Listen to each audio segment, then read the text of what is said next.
Have you ever wondered how to face life's challenges with grace and resilience? This question has been asked for centuries, and one answer has endured the test of time, its relevance unscathed by the passage of millennia: Stoicism. Stoicism, in its essence, is a practical philosophy. It's not just about pondering abstract concepts or debating intellectual ideas, it's about applying principles that help us navigate the turbulent waters of life with equanimity and fortitude. It's about learning to accept what we cannot change and having the courage to change what we can. It's about understanding that our responses to events are often more important than the events themselves. This philosophy, as old as it may be, still holds a strong resonance in the modern world. The reason? It deals with the timeless human experiences of joy and sorrow, success and failure, peace and conflict. It offers a perspective that helps us see beyond the immediate, beyond the superficial, and into the deeper truths of our existence.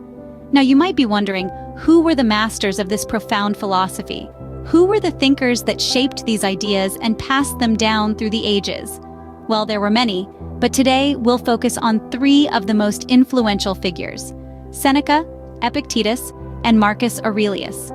Each of these philosophers brought their unique perspectives to Stoicism, enriching it with their insights and experiences.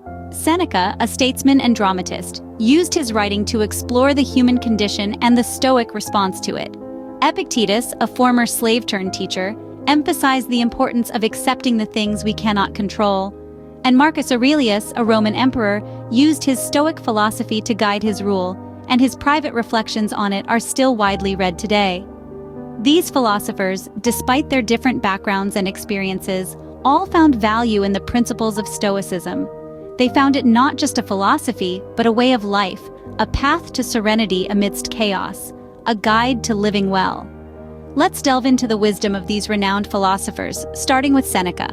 Born into wealth, Seneca was a man who knew both luxury and hardship. This prominent Stoic philosopher, statesman, and dramatist of the Silver Age of Latin literature was no stranger to the roller coaster that is life. He was exiled, recalled, and eventually forced to take his own life. Yet his wisdom continues to echo through centuries and remains relevant today. Seneca's teachings revolve around the concept of tranquility, of accepting what life has to offer without being disturbed by events outside of our control. He believed that we are the masters of our own minds, that we alone have the power to shape our thoughts, our reactions, and ultimately, our reality. Imagine you're stuck in a traffic jam, late for an important meeting. Your heart is pounding, your mind is racing. You feel frustrated, anxious, angry. But what if instead, you chose to accept the situation, to understand that it's beyond your control? What if you took a deep breath and told yourself, "This is not worth my peace of mind"? That's Seneca's wisdom at play. Or consider the fear of loss. Many of us live in constant dread of losing our loved ones, our jobs, our wealth. Seneca taught us to confront these fears head-on, to visualize them, and to realize that we can survive and even thrive despite them. He urged us to appreciate what we have while we have it, instead of living in perpetual fear of loss. And then there's the concept of time. Seneca argued that we're not really short of time, but rather, we squander it. We're so focused on the past and the future that we forget to live in the present. So take a moment, look around, savor the here and now. Seneca's teachings aren't just philosophical musings, they're practical guidelines for a more peaceful, fulfilling life. They remind us that while we can't control the world around us, we can control our response to it. As Seneca once said, we suffer more in imagination than in reality. Now let's turn to another great Stoic philosopher, Epictetus. Epictetus, born a slave, rose to become a respected philosopher. His life was a testament to the power of the mind and the resilience of the human spirit. But let's delve into his teachings, which are just as relevant today as they were in the first century. Central to Epictetus's philosophy is the dichotomy of control. He proposed that some things are within our control, like our actions, opinions, desires, and aversions, while others are not, such as our bodies, property, reputation, and command. Understanding this distinction, he argued, is the key to serenity and peace of mind. Imagine you're stuck in traffic. You're late for a meeting and your frustration is building. But think for a moment, is the traffic within your control? No, it's not. What is within your control, however, is how you react to this situation. You could choose to be stressed and angry, or you could accept the situation as it is. Perhaps use this time to listen to an audiobook or simply enjoy a moment of quiet. That's Epictetus's wisdom in action. Or consider a situation where you're worried about the opinion of others. Epictetus would remind us that others' views are not within our control. We can't dictate what they think or feel about us. What we can control, though, is our own self-perception and the values we live by.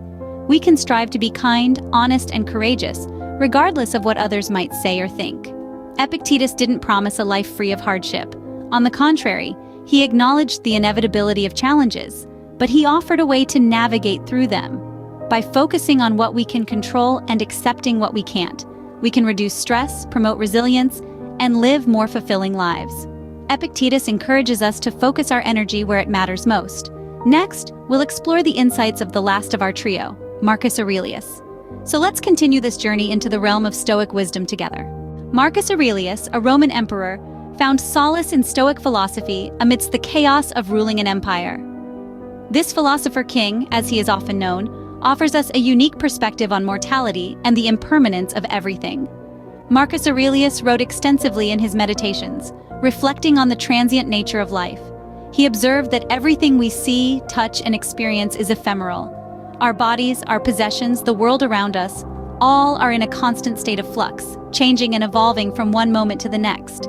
Even the mightiest empires crumble, and the most powerful rulers are eventually forgotten. With this perspective, Marcus Aurelius found a profound sense of peace. He understood that clinging to material possessions or seeking fame and power were ultimately futile pursuits. Instead, he advised focusing on the present moment, the here and now, as the only true reality. How can we apply this wisdom? By recognizing that our time is limited and precious. By understanding that the pursuit of material wealth and status is a distraction from the true essence of life. By embracing the fleeting nature of existence, we can find a deeper appreciation for the present moment. This doesn't mean we should abandon our ambitions or stop striving for improvement. Rather, we should do so with the awareness that our ultimate satisfaction comes not from what we possess, but from our ability to live fully and mindfully in the present. Marcus Aurelius reminds us of the fleeting nature of life and the importance of living in the present. These ancient philosophers offer us timeless wisdom for facing life's challenges. Seneca taught us to embrace change and adversity. Epictetus emphasized the importance of focusing on what we can control and letting go of what we can't. And Marcus Aurelius, he urged us to seek truth and justice and to live in harmony with nature. By applying these teachings, we can lead a more peaceful and resilient life. Remember, it is not events that disturb us, but our interpretation of their significance. Thank you for watching, and don't forget to like and subscribe for more insights.